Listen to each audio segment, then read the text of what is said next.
COSBOC. If you look it up on your phone, it's the Coalition of Schools Educating Boys of Color. That's what we do. And I'm an old school brother from Philly. I have to say that. I have to claim it. That's where I'm from West Philly to be exact. And I got to tell you, I'm still on the search for liberators. Now, Jeff Duncan Andrade started out with one of my heroes, Harriet Tubman. Harriet Tubman also said, I freed 1,000 slaves. I could have freed more if they only knew they were slaves. Jeff Duncan Andrade also said something else that struck me. That is, there's a difference between schooling and educating.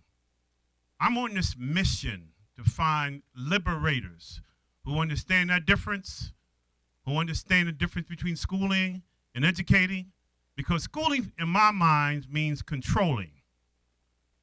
Educating means liberation. I'm a movement member. Now, when Jeff talked about movement building, that's what the Coalition of Schools Educating Boys of Color does. I want to give a great deal of big shout out to Pedro. Pedro and I go back a long time. When I was with the Atlas Project, worked with Dr. Coleman, Howard Gardner, Ted Sizer, I used to ask Pedro to come and do our principles. That was a lot of years ago. And Pedro challenged me when I started this organization. I just want to tell you quickly how I started it.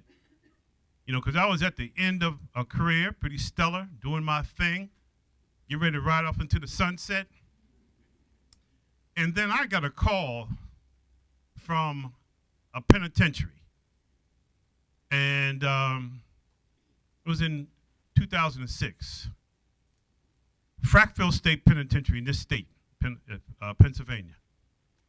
And it was from the principal of the penitentiary school. And she said to me, because I have a former student in that penitentiary who's in there for life without parole. Kevin Johnson is his name. And the principal, and Kevin and I have been writing for nearly 30 years.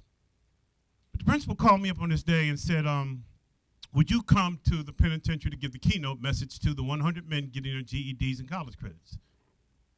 And the invitation that I'm extending you is because inmate Johnson has been nagging the heck out of me to get his former teacher to come to this penitentiary, because he tells me all the time conversations we used to have about where he could have been, because he's one of those gifted and talented and bright students that we all know who could have made it, could have been superintendent.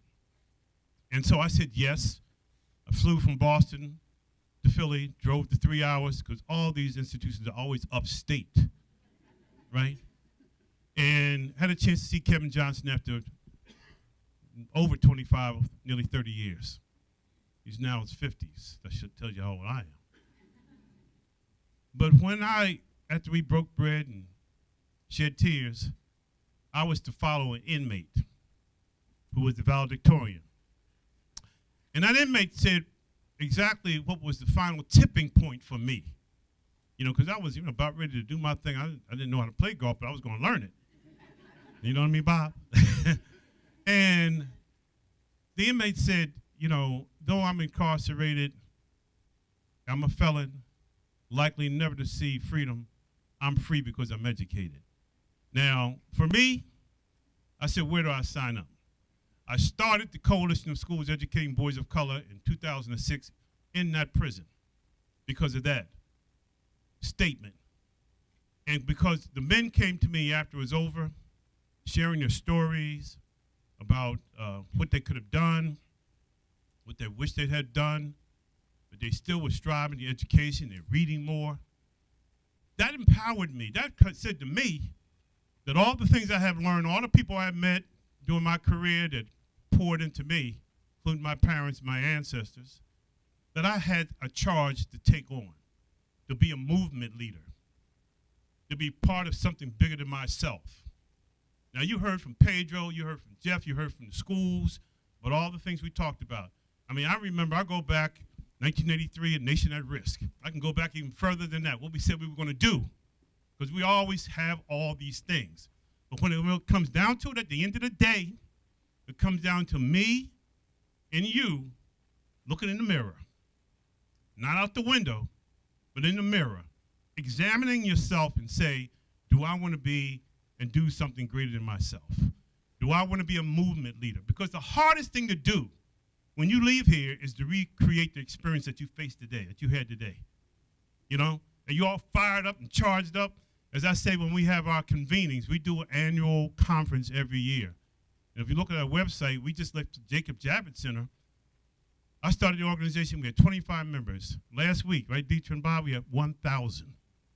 Because people are rallying around something bigger than themselves.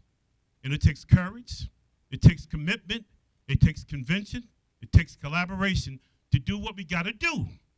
Because every day I think about Kevin Johnson, I think about that speech, I think about all those students I've had over nearly 50 years of public education. I think about what could I have done more? The bottom line is you can't leave here being excited today and business as usual tomorrow. You gotta be about something. You know, because right now, and my friend Isabel and I were talking, because we're at different seasons in our life. You know, like I said, 20 years ago, I might not have said what I'm saying to you today. But right now, I'm saying it. You know, because we have to do it. We have to do it. We can't sit on the laurels. We can't have ego wars between institutions and organizations. We have to do it because here's what's happening. There's trauma in the village. And I'm using village to constitute society and communities. There's trauma in the village. The village is on fire. And we think it's not, then we have our heads in the sand. There's work to be done by all of us who want to be firemen, putting that fire out. Because one of the things we did, we ended our gathering with last week, we did a session called Trauma in the Village. And we talked about how much trauma young men face going to school, poverty, violence, unemployment, you name it. But you know what? We all have trauma. And the only difference between those young men or young women that share it like they did in that poem today is that we keep the mask on. We want to hide it. And this work that we do, we got to take those masks off. And we really have to get down to the nitty and the gritty because it's on our watch. And I hope that, you know, those of you who are millennials, how many millennials in the house? Raise your hand if you're a millennial. Okay. That's all the millennials I got? Okay, any boomers in the house? I'm a boomer. But in all those letters in between, all right, that, you know, what will your legacy be? What do you want to be known for at the end of the day? To be saying, I wish I would have done it, or I was afraid of getting fired. I wanted to say, I did see something, but I didn't know what to say. Or I refuse to say, then if we do that, we're complicit. Now, the last thing I'll say, COSBOC, Coalition of Schools Educating Boys of Color, I'm proud to be a board member of American Reading Company. I love that lady over there because of the courage she shows. And I love being on the board because of the courage that the board members are showing. And we are about making a movement happen. And what I call a conspiracy of care. And if you want to be a conspirator with me, because I'm conspiring, then you need to join either our movement, any movement, some movement, you need to move. You need to move. I'm telling you, you need to move. You can't go, don't go home and then get in the car, turn on your radio, listen to the good music, and tomorrow in school, you're back to normal. Be unnormal. Our kids deserve it. Thank you.